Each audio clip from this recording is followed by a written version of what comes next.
Buongiorno a tutti signori, bentornati sul nostro canale I Signori di Napoli. Oggi in questo video vi voglio riportare una novità molto interessante, ovvero Antonio Conte purtroppo dovrà fare a meno di buongiorno per insomma il finale di stagione che ci vede lottare contro l'Inter per la conquista dello scudetto, ma attenzione che a fine video vi do un aggiornamento, un'indiscrezione di mercato che riguarda il nostro Napoli. Quindi prima di continuare vi ricordo come sempre di iscrivervi sul nostro canale, di attivare la campanella delle notifiche. Se vi va, vi potete abbonare per sostenere la nostra redazione. Quindi, signori, ennesima tegola in casa Napoli con Conte costretto nuovamente dallo stop di Buongiorno a ripensare la sua squadra in vista del rush finale.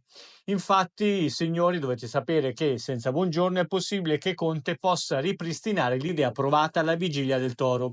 Olivera centrale al fianco di Ramani, Spinazzola basso a sinistra, McTominay in partenza quasi esterno sinistro di centrocampo con le sue qualità ecco, di incursore, con la capacità di inserirsi centralmente, e Bomber Raspadori al fianco di Romelu Lukaku in un 4-4-2 diciamo un po' plastico, che all'occorrenza può anche diventare un 3-5-2 di comprovata memoria contiana. Insomma, il piano provato prima del Milan e del Torino, in entrambi i casi però il tecnico, come ricorderete, fu costretto a cambiare strategia alla mattina della partita, una volta per l'attacco influenzale che colpì McTominay e domenica per lo stesso problema accusato da Jack, quindi insomma una sorta di maledizione della febbre. Detto questo, chiusa la parentesi tattica relativa al nostro Napoli, vi rilancio una curiosità, ovvero è stato avvistato, no, nelle ultime ore, nello scorso weekend,